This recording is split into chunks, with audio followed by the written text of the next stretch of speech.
경주에 아주 유명한 부자가 있었습니다. 그분들이 일컬어서 경주 최부자라고 말했습니다.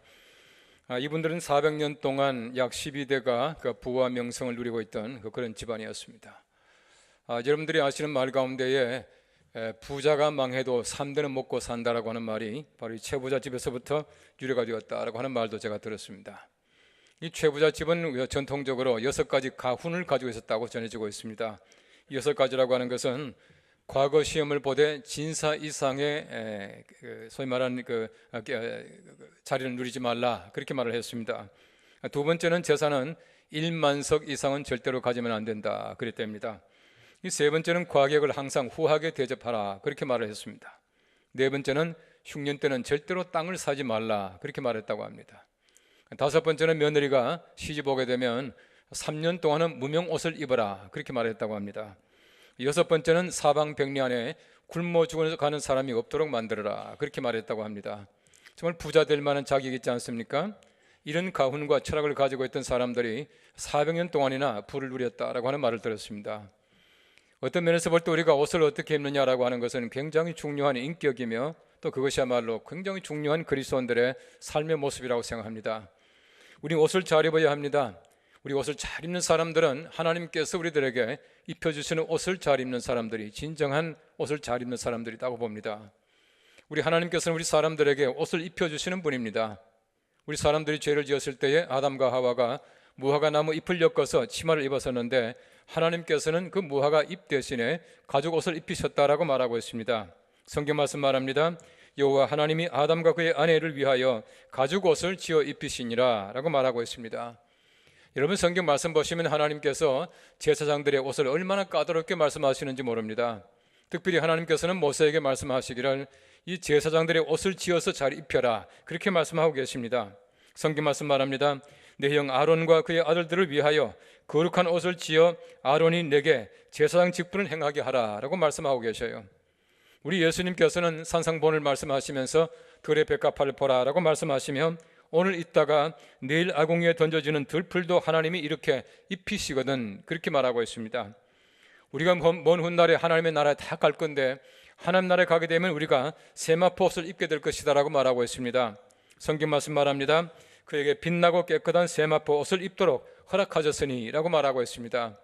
하나님께서는 그때그때마다 필요한 옷을 우리들에게 입혀주시는 하나님이십니다. 우리가 날마다 하나님의 거룩한 옷, 하나님의 지어 입히시는 귀한 옷을 입고 살아갈 수 있게 되기를 바랍니다.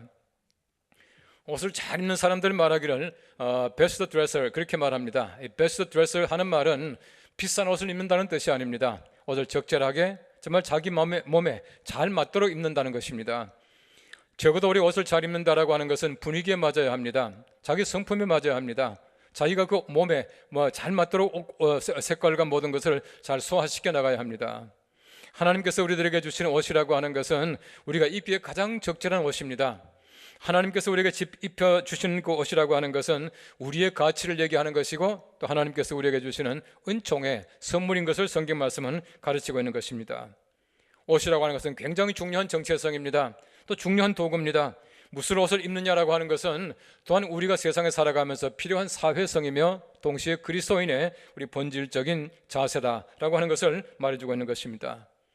오늘 성경 말씀에는 히스기야 왕이 소위 말하는 그 히스기야 14년 때에 주전 714년입니다. 그때에 아수리의 산헤립이 예루살렘을 침공을 했습니다. 얼마나 나라가 복잡했겠습니까? 예루살렘이 폐허가 되었습니다. 이럴 때에 히스기야 왕이 그 소식을 듣고 자기의 겉옷을 찢고 그리고는 베옷을 입었다라고 말하고 있는 것입니다. 여러분, 히스기야는 그냥 옷만 찢는 것이 아닙니다. 베옷을 입었습니다. 그리고 자기의 신하 사신들을 이사에게 보냈습니다. 이사를 통해서 하나님 말씀을 듣고자 했습니다. 하나님께서는 이사를 통해서 말씀하십니다. 예루살렘을 구원하신다라고 말했습니다. 예루살렘이 비록 지금 폐허가 되어 있지만은 침공당했지만은 하나님께서는 예루살렘을 다시금 구원하신다라고 하는 말씀을 전해주시는 것입니다. 언제입니까? 히스기야가 베옷을 입을 때에 하나님께서 비로소 말씀해 주신다고 말씀하고 있는 것입니다. 우리 주위 환경을 보십시오. 얼마나 복잡합니까? 우리나라가 얼마나 복잡한지 모릅니다. 경제적으로, 안보적으로 여러 가지 의미에서 여러 가지 많은 불안정감을 가지고 있습니다. 참 어려운 때를 맞이했습니다. 이럴 때 우리가 어떻게 해야 될 것인가? 우리가 정말 겉옷을 벗고 배의 옷을 입는 심정을 가져야 될 것이다 라고 하는 생각입니다. 우리가 누구를 원망하는 것이 아닙니다. 그냥 막연하게 두려워하는 것이 아닙니다. 우리가 하나님 앞에서 우리가 옷을 찢고 배의 옷으로 갈아입고 하나님 앞에 설 때에 하나님께서는 우리나라에, 우리 민족에게, 우리 가정에, 우리들에게 하나님께서는 영원한 하나님의 평안으로, 샬롬으로 함께할 줄로 믿습니다. 이 귀한 축복이 우리 모두에게 함께하시기를 간절히 바랍니다. 오늘 성경 말씀 첫째는 말합니다. 자기 옷을 찢었습니다 라고 말하고 있습니다. 오늘 성경 말씀 이사야 37장 1절 상반절에 말합니다. 히스기야 왕이 듣고 자기의 옷을 찢고 라고 말하고 있습니다. 여러분 36장 말씀해 보시면은 그 아수리의 사내립이 자기의 그 신하 랍사게를 통해서 예루살렘을 침공했습니다. 침공했다는 말을 듣고 히스기야는 자기의 사신들 세 사람을 이사야에게 보냅니다. 하나님 말씀을 간절하게 사모하고 있다는 겁니다. 하나님께서 우리 민족에게, 우리나라에, 예루살렘에 어떤 뜻을 가지고 계시는가 확실하게 알기 위해서입니다. 다시 말하면 우리가 하나님의 거룩하신 음성 속에서 우리가 가지고 있는 여러 가지 많은 재난과 슬픔과 고통을 생각해 봐야 된다는 얘기입니다. 누구를 원망하는 것이 아닙니다. 하나님의 뜻이 어디 있는가 분명하게 알아야 하나님께서 우리들에게 다시 회복할 수 있는 하나님의 은총을 베풀어 주신다는 것입니다. 극심한 슬픔과 분노를 표시할 때에 성경 말씀에는 옷을 찢었다라고 말하고 있습니다. 옷을 찢었습니다. 극심한 분노입니다. 지금 슬픔을 가지고 있습니다. 자기의 슬픔과 분노를 하나님 앞에서 표현하는 방식이에요. 우리가 마찬가지입니다. 슬픔을 콕 누르고 참는 것도 중요하지만은 더 중요한 것이 무엇이냐 하면은 우리가 우리 마음속에 가지고 있는 슬픔과 괴로움을 하나님 앞에 아뢰는 것이에요. 우리가 모든 것을 다 하나님 앞에 아뢰을 때에 하나님께서는 말씀으로 권면하시고 우리 모든 문제를 풀어 주실 것입니다. 이것이 바로 하나님의 사람들의 모습이고 우리의 은총이라고 하는 것입니다. 성경 말씀 보십시오. 얼마나 자주 옷을 찢었다는 말이 나오는지 모릅니다. 다윗이 옷을 찢었습니다. 성경 말씀 보시면 에스라가 옷을 찢었습니다. 욥도 옷을 찢었습니다. 예레미야가 옷을 찢었다 말하고 있습니다. 성경 말씀에 여러 번 말하기를 옷을 찢었다라고 말하고 있습니다. 하나님의 사람들이 가지고 있는 슬픔이에요. 내가 예수를 믿지만은 우리 이미 하나님 공경하고 살아가지만은 우리 속에 얼마나 많은 슬픔이 있는지 모릅니다. 이 때때로 닥치는 여러 가지 많은 괴로움이 있습니다. 슬픔과 근심과 걱정과 외로움을 갖지 않은 사람이 누가 있겠습니까? 다 가지고 있습니다. 그런데 우리가 하나님 앞에 이 모든 것을 아뢰을 때에 하나님께서는 우리 모든 슬픔과 괴로움을 맡아서 없이 하시고 주관하신다고 말씀하고 있는 것이에요.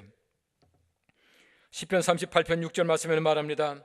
내가 아프고 심히 구부러졌으며 종일토록 슬픔 중에 다니니이다. 얼마나 괴롭길래 이런 말을 하겠습니까? 내가 종일토록 슬픔 가운데 다닙니다라고 말하고 있는 것이에요.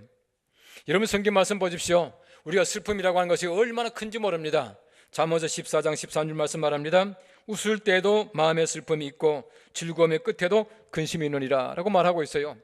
얼굴은 웃고 있지만은 가슴은 타들어간다는 얘기입니다. 이럴 때가 얼마나 많이 있습니까? 사실 우리 세상 살아가면서 보십시오. 우리가 즐거운 척하지만 우리 속에는 괴로움과 슬픔이 있을 때가 너무나 많이 있어요. 정말 내가 세상을 살아가면서 내 모든 슬픔을 전부 얘기한다면 얼마나 길고 얼마나 많겠습니까?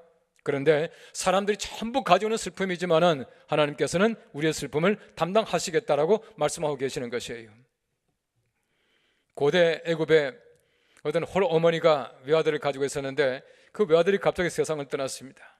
이런 거 홀어머니의 그 근심과 고통이 얼마나 크겠습니까?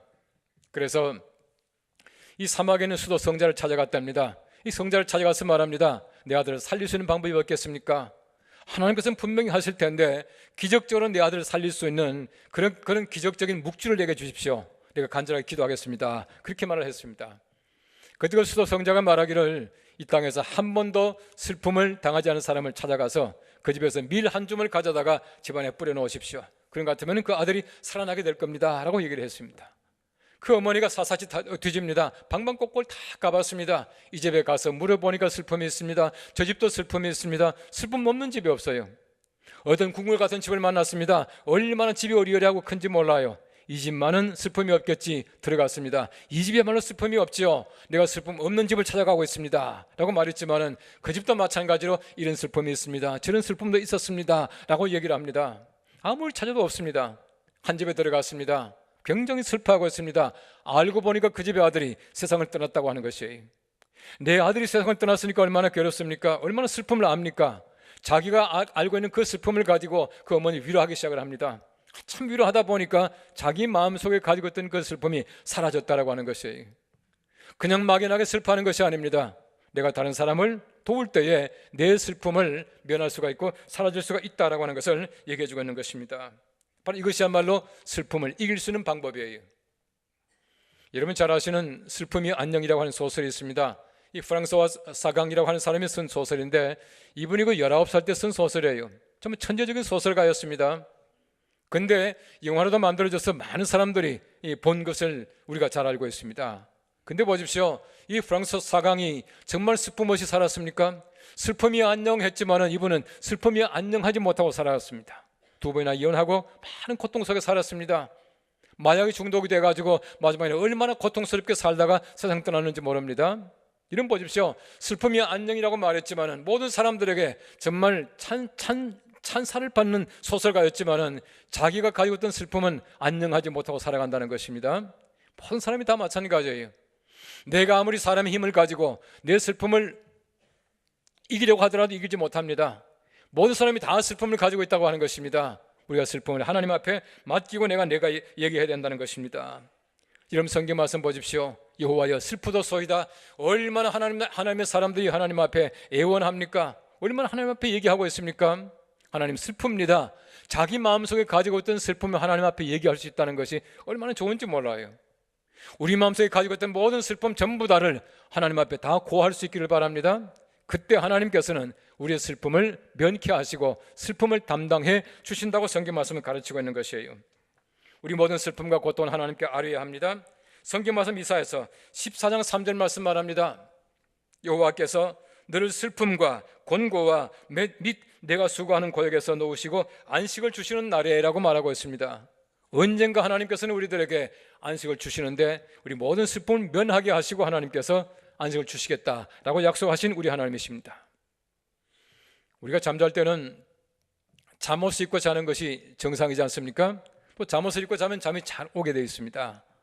이 잠옷을 입는다고 하는 것은 이 소위 말하는 잠을 잔다라고 하는 게 사인이라고 하는 것이에요. 이 전문적으로 말하면 이것을 인면의식 그렇게 말하더라고요. 뭐 잠자는 것도 이게 복잡하게 이게 용어가 있어요. 인면의식이래.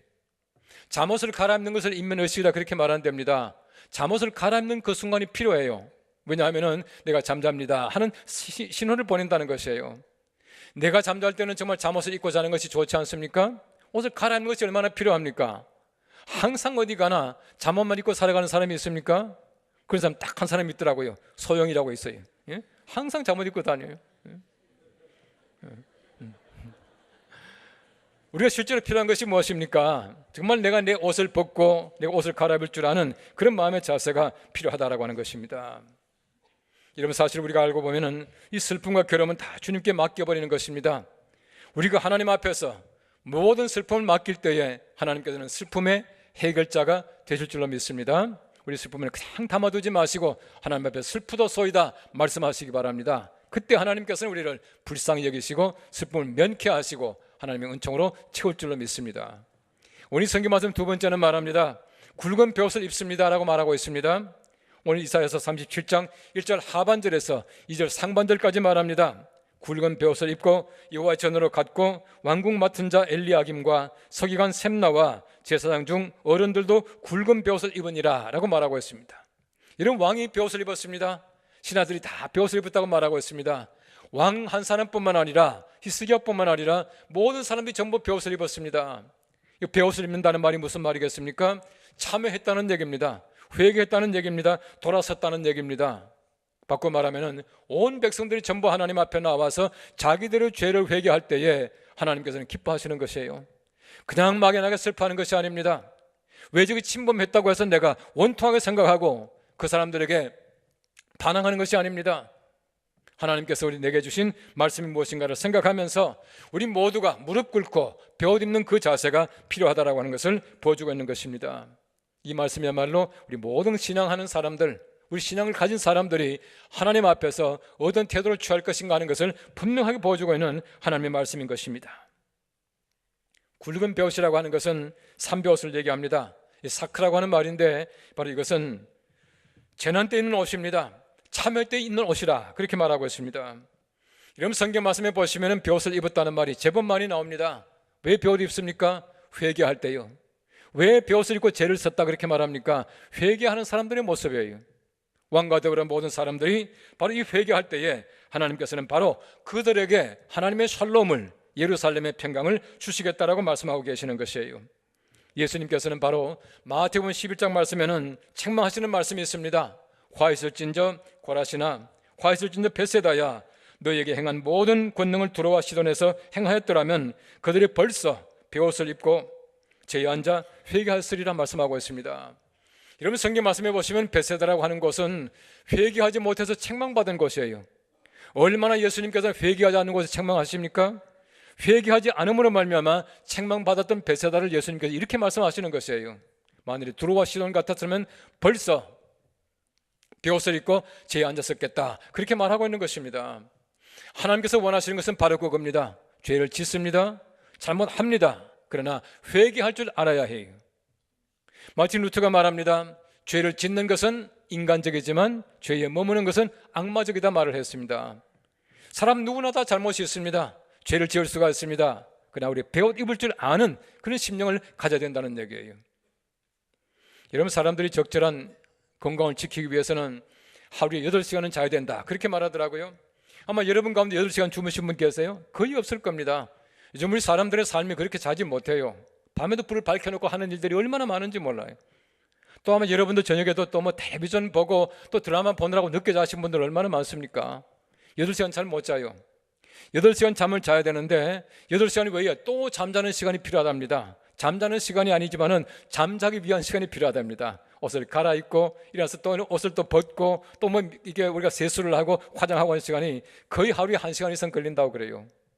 텔레비전 한번 보니까요, 어떤 분은 화장하는데 하루에 보통 5시간이 걸린 분이 계시더라고요. 그런 분은 뭐 하는지 모르겠어요. 화장하는데 5시간이 걸린대요. 텔레비전 나온 거 보셨죠? 근데 별로 안 예뻐요. 참 묘해요. 그런다면 예뻐집니까? 근데 우리가 중요한 것은 뭐냐 하면은 옷을 갈아입는 시간, 잠옷을 갈아입고 다시금 평볼 입고 하는 그 시간이 필요하다는 것이에요. 내가 아무리 귀찮지만은 양복 입은 채로 잠자 보십시오. 잠이 잘 옵니까? 잠이 잘 오지 않아요. 아무리 내가 좀 시간이 아깝지만은 잠옷 입고 출근합니까? 그것도 아니지 않습니까? 우리가 필요한 시간이 있습니다. 옷을 갈아입는 시간이 필요하다는 것이에요. 내가 아무리 시간이 아깝지만은, 내가 아무리 불편하지만은 내가 벼옷을 갈아입는 그 시간이 필요합니다. 우리가 하나님 앞에서 정중하게 회개하고 무릎 꿇는 그 시간이 우리들에게는 반드시 필요하다는 얘기입니다. 여러분 잘 아시는 이솝의 우화를 보십시오. 바람과 태양이 내기를 했습니다. 누가 사람의 외투를 벗길 것인가 시합을 하지 않습니까? 세차게 부는 북풍이 아닙니다. 태양이 점점 뜨거워짐으로 말미암아 사람은 저절로 옷을 벗게 되지 않습니까? 이 말은 굉장히 중요한 말 아니겠습니까? 강압적으로 사람을 절대로 변화시킬 수가 없어요. 회개하라고 한다고 회개가 됩니까? 회개 절대로 되지 않습니다. 회개하라고 아무리 야단쳐도 회개가 안 돼요. 뜨거워지면 회개할 수가 있습니다. 뜨거워져야 합니다. 우리 하나님께서 우리 마음속에 뜨거운 심령 주실 때에 우린 벼옷을 입을 수가 있습니다. 하나님께서 내게 주시는 은혜로 말미암아 내가 하나님 앞에 무릎을 꿇고 벼옷을 입고 회개하고 주님 앞에 나아갈 수가 있게 된다고 하는 것을 말씀해 주고 있는 것이에요. 여러분, 예루살렘 보십시오. 예루살렘이라고 하는 말은 평화의 도시라고 하는 뜻입니다. 진짜 평화의 도시입니까? 예루살렘만큼 슬픔도 많고 고통이 많은 도시가 없어요. 이름이 예루살렘이지 평화의 도시지 평화하지 못한 도시예요. 우리나라 보십시오. 얼마나 평화하지 못합니까? 지금까지 보십시오. 근대사를 보십시오. 얼마나 고통이 많이 있습니까? 하나님께서는 그럼에도 불구하고 우리나라가 하나님의 거룩한 평화의 나라, 평화의 도시로 만들 줄로 믿습니다. 여러분 잘 보시면 참 묘합니다. 하나님께서는 바로 그 고통의 도시를 통해서 하나님의 귀한 역사가 나타날 수 있도록 만들어주시는 것을 우리가 잘 알고 있습니다. 너무너무 예루살렘과 우리는 닮은 꼴이다, 그렇게 생각하는 것이에요. 이사야 59장 말씀을 말합니다. 선지자가 백성의 죄악을 규탄합니다. 그때 백성들이 자기 죄악을 모두 하나님 앞에 다 자백을 합니다. 하나님께서는 이스라엘 백성들을 구원하십니다. 우리가 우리 마음속에 죄를 깨닫고 하나님 앞에 자복할 때에 하나님께서는 우리들에게 구원을 베풀어 주신다는 것입니다. 그 다음 이사야 60장 말씀에 보면 20절 말씀에 이렇게 말하고 있습니다. 다시는 내 해가 지지 아니하며 내 달이 물러가지 아니할 것은 여호와가 내 영원한 빛이 되고 내 슬픔의 날이 끝날 것입니다, 말씀하고 있습니다.